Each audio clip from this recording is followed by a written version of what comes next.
Hello everyone, প্রতিদিনের মতন আজও কিন্তু চলে এলাম একটা নতুন এনার্জেটিক ব্লগ ভিডিও নিয়ে। আমি শম্পা ডেইলি লাইফস্টাইলে আপনাদের সকলকে ওয়েলকাম, সাথে অনেক অনেক অনেক ভালোবাসা। তো আজকে হচ্ছে বুধবারের ব্লগ ভিডিও নিয়ে আমি হাজির হয়ে গেছি। সকাল হয়েছে অনেকটা ভোরে, 5টার সময় ঘুম থেকে উঠে প্রতিদিনের মতন ঘর সংসারের কাজ শুরু করে দিয়েছি। আর কি, প্রতিদিন তো চলেই, ঘুম থেকে শুধু ওঠার অপেক্ষা। ঘুম থেকে উঠে পড়লেই এক এক করে কোনটা থেকে শুরু করব, সেটাই আগে থেকে প্ল্যান তো অবশ্যই করা থাকে। আর সেই প্ল্যান মাফিক কাজ করতে করতে সারাটা দিন চলে যায়। ঘর সংসারের কাজ, ঘর গোছানো, সকলকার জন্য রান্না বান্না, এই প্রতিটা কাজ করতে করতে আমাদের সকাল থেকে সন্ধ্যা থেকে রাত হয়ে যায়। ক্লান্তি তো অবশ্যই আসে, কেননা আমরা যারা হাউসওয়াইফ আমরাও মানুষ, তো ক্লান্তি, শরীর খারাপ সবই থাকে। কিন্তু ওই যে, যতই ক্লান্ত হয়ে যায়, যতই শরীর খারাপ থাকে না কেন, বাড়ির প্রিয় মানুষগুলোর মুখের দিকে তাকিয়ে সব ক্লান্তি যেন দূর হয়ে যায়।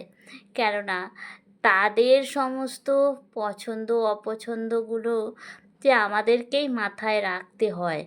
তাদের সব কিছু মনের মতন রান্নাবান্না, সব কিছু হাতের কাছে গুছিয়ে দেওয়াটাই তো আমাদের কাজ। কিন্তু দিনের শেষে আমরাও কিন্তু ক্লান্ত হয়ে পড়ি। ওই রাতে শুতে যাওয়ার আগে পর্যন্ত চলে আমাদের সংসারের নিত্যদিনের কাজ, সেটা নিয়েই তো আমাদের রাতে ঘুমোতে যাওয়া। আর ঘুমোতে যাওয়ার আগেও সকালে উঠে কোন কাজটা করব, কিভাবে করব, কি কি কাজ করব, কি রান্না বান্না করব, কি ব্রেকফাস্টে দেব সকলকে, এইভাবেই চলতে থাকে প্রতিটা দিন কিন্তু বছরের 365 দিনই এইভাবেই চলে। তো বন্ধুরা, চলে এলাম এবার প্রতিদিনের মতন ভিডিও নিয়েই কথাবার্তা বলতে। তো সকালে উঠে সমস্ত কাজ তো এক এক করে সারলাম। গেট খুলে সদর দরজায় জল দিয়ে দিলাম।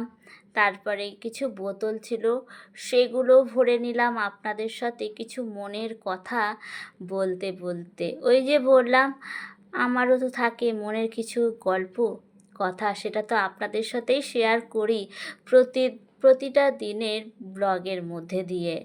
তো আর তো সব কাজ, ঘরদোর ঝাড় দেওয়া, মোছা, এগুলো তো সব করা তো মোটামুটি হয়ে গিয়েছে বেশ কিছুদিন ধরে। মানে আমাদের এখানে তো প্রায় টানা 15 থেকে 20 দিন ধরে মেঘলা বৃষ্টি তো রয়েছে। তো আজ অনেকটা একটা কাজের একটা আলাদা এনার্জি পেয়েছি। এতদিন এতটাই সকালে ঘুম থেকে উঠে দেখছি বৃষ্টি, রাতে শুতে যাওয়ার সময় দেখছি বৃষ্টি, দুপুরে খেতে বসার সময় দেখছি বৃষ্টি বৃষ্টি আর বৃষ্টি। বৃষ্টি দেখলে না একদিন ভালো লাগে, দুদিন ভালো লাগে, কিন্তু টানা যদি 15 থেকে 20 দিন বৃষ্টি দেখি আর সত্যি করে কাজই করতে ইচ্ছা করে না।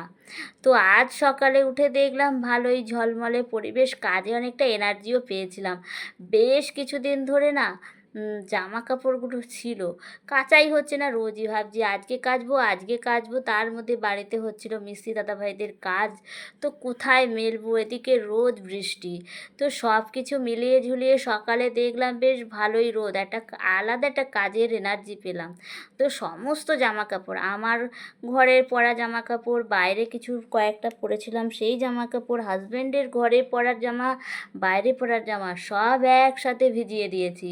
দেখুন ভালো রোদও আছে, হাওয়াও আছে, তো জামা কাপড়গুলো তাড়াতাড়ি শুকিয়ে যাবে এই আশায় আমি কিন্তু প্রচুর জামা কাপড় কেচে দিয়েছি। আর আকাশটা একবার দেখুন, শরতের আকাশ, কি সুন্দর পেঁজা তুলোর মতন মেঘ, দেখে খুবই ভালো লাগছিল। ভাবলাম আজ সারাদিন মনে হয় এরকম রোদ ঝলমলে শরতের আকাশ দেখতে পাবো।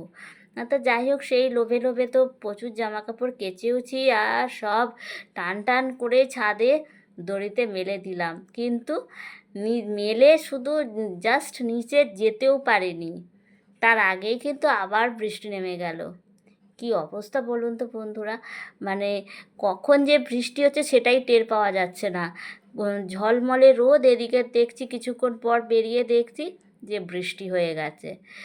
বোঝা যাচ্ছে না কখন বৃষ্টি হচ্ছে কখন রোদ উঠছে, কিচ্ছু বোঝা যাচ্ছে না।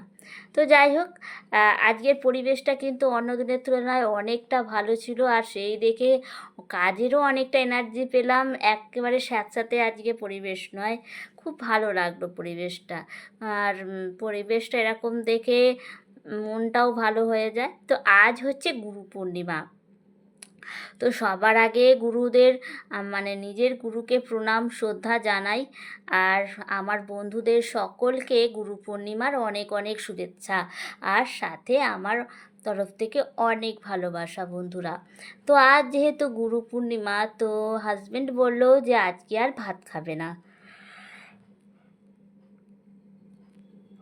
তো বললো আজ একটু লুচি লুচি করতে বললো। আর ঘরে ফ্রিজে ছিল অনেকখানি দুধও ছিল আমার কাছে, তো ভাবলাম একটু সিমুই আনলে তো সিমুইয়ের পায়েসও করা হয়ে যায়, আর লুচির সাথে খাওয়ার জন্য একটু ঝাল ঝাল আলুর দম, এটাই আজকে হাজব্যান্ড করতে বললো। তো এটাই ছিল আজকে আমার লাঞ্চের মেনু, ঝাল ঝাল আলুর দম, আর এদিকে টকবক করে ফুটছে আমার সিমুইয়ের পায়েস আর লুচি। এই দিয়েই কিন্তু আজকে গুরু পূর্ণিমার দিনের লাঞ্চটা লাঞ্চটা আজকে আমরা করব। তো হাজবেন্ড খেতে স্নান করা তো হয়ে গেছে, এবার খেতে বসবে, আর আমি টপাটপ লুচিগুলো ভেজে সার্ভ করব। তারপরে সবাইকার খাওয়া হয়ে গেলে নিজেও গরম গরম লুচি নিয়ে বসে পড়ব। তো এদিকে চলে এসেছি লুচিগুলো ভাজতে। আর একটা কথা, গরম লুচি বা ভাত বলুন বা পরোটা বা রুটি, কোনোটাই কিন্তু ঠান্ডা ঠান্ডা খেতে একদম ভালো লাগে না। আর আমার শ্বশুরবাড়ির তো প্রত্যেকটা মানুষ, প্রতি ছোট থেকে বড় সকলেই মানে ঠান্ডা ভাত বলুন লুচি পরোটা যাই দিন না কেন কেউ খাবে না। আমাদের বাড়িতে রুলই হচ্ছে এটা, বিয়ের আগে তো আমরা তো ঠান্ডা খেয়ে নিতাম, কোনো ব্যাপার ছিল না, কিন্তু বিয়ের পর এসে দেখলাম যে না, এই বাড়িতে মানে করে সঙ্গে সঙ্গে সার্ভ করতে হবে। তারপর খেতে খেতে বুঝলাম ও সত্যি ঠান্ডা খাবারের থেকে এই নামানো সঙ্গে সঙ্গে মানে খাবারগুলো লুচি পরোটা এগুলো খেতে কিন্তু সত্যি খুব ভালো লাগে। তাই এখন আমারও অভ্যাসে দাঁড়িয়ে গেছে, মায়ের বাড়িতে গেলে আমি এখন সেটাই করি। ওই সঙ্গে লুচি যদি ভাজার থাকে গরম গরম লুচি বা রুটি করে তারপরেই খেতে বসি। সত্যি করে ভালো লাগে খেতে, টাটকা টাটকা গরম গরম খাবার খেতে বেশ ভালো লাগে। তো এদিকে তো গল্প করতে করতে আমি একের পর এক লুচিগুলো টপাটপ করে ভেজে নিচ্ছি, আর সবগুলো ভাজা হয়ে গেলেই ব্যাস হাজব্যান্ডকেও দিয়ে দেবো, আর আমি সাথে নিজেও বসে পড়বো। তো বন্ধুরা, আজকে আপনারা নাকি গুরু পূর্ণিমা উপলক্ষে বাড়িতে রুটি বা লুচি কিংবা পরোটা খেলেন, নাকি অন্য কিছু খেলেন, না ভাত খেলেন, অবশ্যই একটু কমেন্টে জানাবেন। আমাদের পরিবারে সবাই যে প্রতিটা পূর্ণিমা মানি তা না, তবে হ্যাঁ, বিশেষ বিশেষ পূর্ণিমাগুলো আমরা বাড়িতে লুচি খেয়ে থাকি, মানে ভাত অ্যালাউ করি না বাড়িতে। আর অমাবস্যার দিন তো আমরা ভাত খাই না। এবার ভাবছি পূর্ণিমার দিনগুলোতেও তাই করব, যে ভাত খাওয়াটা ছেড়ে দেবো, কেননা পূর্ণিমা অমাবস্যায় ভাত না খাওয়াটাই ভালো, ভাত খাওয়াটা কোনো ভালো জিনিস নয়। আর সেই জন্যই ভাবছি যে এবার থেকে পূর্ণিমাটাও মানে ভাতটা ছেড়ে দিয়ে লুচি কিংবা পরোটাই খাবো। আর অমাবস্যাতে তো খাওয়া হয় না, কেননা বাড়িতে পুজো করি, আমাদের মায়ের মন্দির আছে, তো ভাত খাওয়া ভাত খাওয়া অনেক দিন হয়ে গেছে, প্রায় 6 থেকে 7 বছর হয়ে গেল, মনে হয় 5 থেকে 6 বছর হয়ে গেল ভাত খাওয়া আমরা ছেড়ে দিয়েছি অমাবস্যাতে। আর এদিকে হাজব্যান্ডকে গরম গরম লুচি ভেজে দিয়ে দিয়েছি, আর হাজব্যান্ড তো খেতে বসে বলছে আলুর দমটা কিন্তু অসাধারণ হয়েছে, দারুণ হয়েছে। তো বেশ ভালো লাগে যখন মনের মতন করে সকলকার রান্না করার চেষ্টা করি না, তখন যদি খেয়ে যদি কেউ খুঁত ধরে এটা খারাপ ওটা খারাপ সেটা খারাপ, সত্যি ভালো লাগে না, মনটা খারাপ হয়ে যায়। আর যদি খেয়ে যদি বলে যে হ্যাঁ খুব ভালো হয়েছে, সত্যি মনটা ভালো হয়ে যায়। কেননা আমরা সকাল থেকে তো এটাই করি যে ঘর সংসারের জন্যই খাটাখাটনি করি, ভালো ভালো রান্না করব, নিজেরা সুন্দর করে রান্না করব, তার জন্যই তো এত পরিশ্রম করতে হয়। তারপর যদি শুনি যে না বাজে হয়েছে রান্না, মনটা সত্যিই খারাপ হয়ে যায়। আর যখন বলে হাজব্যান্ড যে না খুব ভালো হয়েছে, ভীষণ ভালো লাগে। তাও আমার হাজব্যান্ড মোটামুটি আমার রান্না বেশ ভালোই পছন্দ করে, ভালো ভালোই বলে। তো এদিকে খাওয়া দাওয়ার পর অনেকটা সময় রেস্ট নিয়ে তারপর বিকালের দিকে ঘুম থেকে উঠলাম। তো হাজব্যান্ডও ছিল বাড়িতে, ও এনেছে আজকে সকালে বাজার থেকে আনারস। তো আনারসটা আবার বেশি দিন ফ্রিজে রাখলে নষ্ট হয়ে যায়, তো কাটছে খুব সুন্দর করে, আনারস কাটতেও পারে। আর এদিকে কাটার সময় দেখুন 1 বাটি জল বেরিয়েছে। তো যাই হোক, এটাই আজকে ভালো করে মেখে আমরা খাওয়া দাওয়া করছি বিকালের দিকে।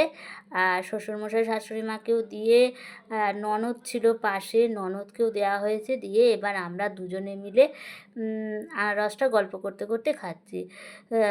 বেশ ভালো লাগে এই সময়, আনারসটা বেশ ভালো পাওয়াও যায়। আর সত্যি করে আনারস খেতে বেশ ভালোও লাগে, আর স্বাস্থ্যের পক্ষেও অনেকটা ভালো। আর খুব গরমে তো মানে এটা খেলে শরীর একদম ঠান্ডা হয়ে যায়। তো এই হলো আজকের ভিডিও।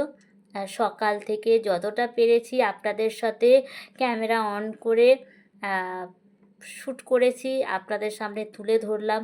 অবশ্যই হ্যাঁ, কাজ করতে করতে প্রতিটা পার্ট তুলে ধরা যায় না, কেননা কাজের মধ্যে থাকি তো সবসময় হয়ে ওঠে না। যতটা পারি বেশিরভাগটাই আপনাদের সাথে তুলে ধরার চেষ্টা করি বন্ধুরা। আর ভিডিওটা কেমন লাগলো অবশ্যই কমেন্টে জানাবেন, পাশে থাকবেন, আমি সকলকার পাশে আছি। তো সকলে ভালো থাকবেন, সুস্থ থাকবেন, টাটা।